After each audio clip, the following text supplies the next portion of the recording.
Welcome to bird media. నేను వైష్ణవి. అమరావతి రాజధాని అంశం ఇప్పుడు కొత్త దశలోకి ప్రవేశించింది. పార్లమెంట్లో చట్టబద్ధత లభించింది. దీంతో ఇన్నాళ్లుగా ఏపీలో రాజధాని కోసం ఉన్న అనిశ్చితి, రాజకీయ వాదోపవాదాలు, భవిష్యత్తుపై ఉన్న సందేహాలన్నీ మొత్తం తగ్గిపోయి అమరావతే ఏపీకి ఏకైక రాజధానిగా కూడా ప్రకటించారు. ముఖ్యంగా చంద్రబాబు నాయుడు, ఆయన కృషి ఎంతో ఉంది దీని వెనుక.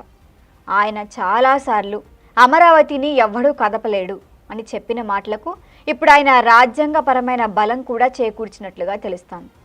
అయితే రేపు ఏ పార్టీ అయినా అధికారంలోకి వచ్చినా సరే రాజధానిని మార్చటం మాత్రం అంత సులభం కాదు అన్న భావన కూడా ఇందులో ఉంది. మరి ఈ నేపథ్యంలో అమరావతి నిర్మాణ బాధ్యత పూర్తిగా కూటమి ప్రభుత్వంపై పడిందని చెప్పొచ్చు.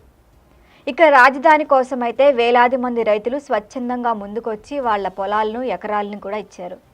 మరి ఆ త్యాగానికి ప్రతిఫలం కనిపించాలంటే ఇప్పుడు నిర్మాణాలు వేగంగా సాగిపోవాలి. ప్రభుత్వం కూడా వాళ్ల వంతుగా సచివాలయాన్ని, అసెంబ్లీ, హైకోర్టు, ఇక మంత్రులు, ఎమ్మెల్యేల నివాసాలు వంటి ప్రాథమిక మౌలిక వస్తువుల్ని కూడా ఇప్పటికే పూర్తి చేయాల్సిన అవసరం ఉంది.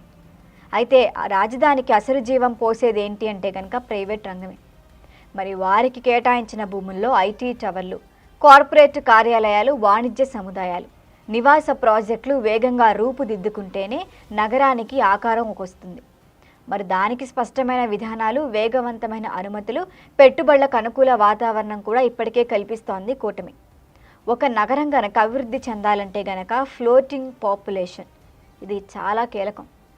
అయితే అందులో ఖచ్చితంగా ఉద్యోగ అవకాశాలు ఉండాలి, వ్యాపారానికి మద్దతు ఉండాలి, విద్య, ఆరోగ్య రంగాల్లో కూడా అక్కడ అవకాశాలు ఉంటే ప్రజలు వలస వచ్చి అక్కడికి స్థిరపడతారు, లేకపోతే తక్కువగానే ఉంటారు. మరి అమరావతిలో ఇప్పటికే పరిశ్రమలు స్థాపించడం మీద పూర్తిగా ఫోకస్ పెట్టింది కూటమి. అయితే స్టార్టప్లకి ప్రోత్సాహం ఇస్తూనే జాతీయ, అంతర్జాతీయ విద్యా సంస్థలను కూడా ఇప్పటికే ఆకర్షించే పనిలో పడ్డారు లోకేష్. మరి వాణిజ్య కేంద్రాలుగా ఎదగటానికి అవసరమైన రహదారులు, రైల్వే, విమాన సదుపాయాలు కూడా ఇప్పటికే అక్కడ ప్రణాళికలు వేయటం జరిగింది. వాటిని అభివృద్ధి చేయడం కూడా స్టార్ట్ చేశారు. కానీ ఇవన్నీ జరగటం అంటే ఒక్క రోజుల్లో సాధ్యమయ్యే పని కాదు ఎవరికైనా సరే. మరి దాని దిశ స్పష్టంగా ఉంటేనే పెట్టుబడిదారుల విశ్వాసం కూడా మనం పొందగలం. మరి రైతులకు హామీ ఇచ్చిన వాళ్ల నివాస, వాణిజ్య ఫ్లాట్లని త్వరగా అందించడమే ఇక్కడ ఎంతో ముందు కీలకమైన విషయం. వారు తమ స్థలాల్లోనే నిర్మాణాలు ప్రారంభిస్తే సహజంగానే ఆ ప్రాంతంలో ఖచ్చితంగా చైతన్యం మొదలవుతుంది. మరి అదే సమయంలో పాలన నిజంగా అమరావతి నుంచే జరగాలి. మరి దీనికి చంద్రబాబు ఒక్కరే చేస్తే సరిపోదు. అక్కడి మంత్రులు, ఎమ్మెల్యేలు, ఉన్నతాధికారులు కూడా ఎప్పుడూ అక్కడే నివసించేలాగా చర్యలు తీసుకుంటేనే వాళ్ళు ప్రజల్లో తిరుగుతారు. ప్రభుత్వ కార్యకలాపాలకి స్థిరత్వం వస్తుంది. అసలు ప్రభుత్వం ఏం చేస్తుందో ప్రజలకు మరింత చేరువ చేసే అవకాశం ఉంటుంది. మరి ప్రభుత్వ ఉద్యోగులు కూడా ఖచ్చితంగా స్థిరపడితేనే సేవా రంగాలు, చిన్న వ్యాపారాలు కూడా పెరుగుతాయి. మరి రాజకీయంగా చూస్తే ప్రతిపక్షం తన అభిప్రాయాన్ని ఇప్పటికే వెల్లడించింది. అమరావతికి మేము వ్యతిరేకం కాదన్నారు జగన్, కానీ దానికి మేము మద్దతు కూడా కాదంటున్నారు. ముందేమో దానికి ఖచ్చితంగా మేము కట్టుబడి ఉంటామని చెప్పిన ఆయన తర్వాత ఆయన మాటనే మార్చేశారు. మరైతే గత ఎన్నికల్లో ప్రజలు ఇచ్చిన తీర్పు కూడా సందేశాన్ని ఇస్తాను. ఇకపై ఇప్పటికైనా జగన్ విమర్శల కంటే ఫలితాలే ముఖ్యం అనుకుంటే ఎంతో కొంత మారచ్చు. మరి ఒకవేళ అమరావతి విజయవంతమైతే మొత్తం కీర్తి మొత్తం కూటమి ప్రభుత్వానికి దక్కుతుంది. విఫలమైతే కూడా సేమ్ అదే బాధ్యత కూటమి ప్రభుత్వం చంద్రబాబు పైనే ఉంటుంది.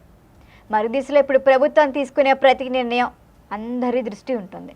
అసాధ్యం అనుకున్న రాజధానిని కూడా సుసాధ్యం చేస్తే అది పాలకులకు చిరస్థాయిగా గుర్తింపు ఉంటుంది.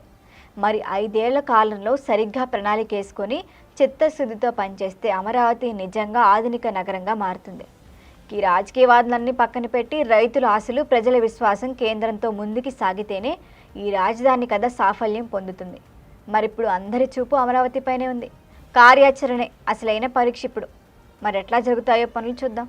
దీనిపైన మరిన్ని అప్డేట్ కోసం చూస్తూనే ఉండండి బర్డ్ మీడియా.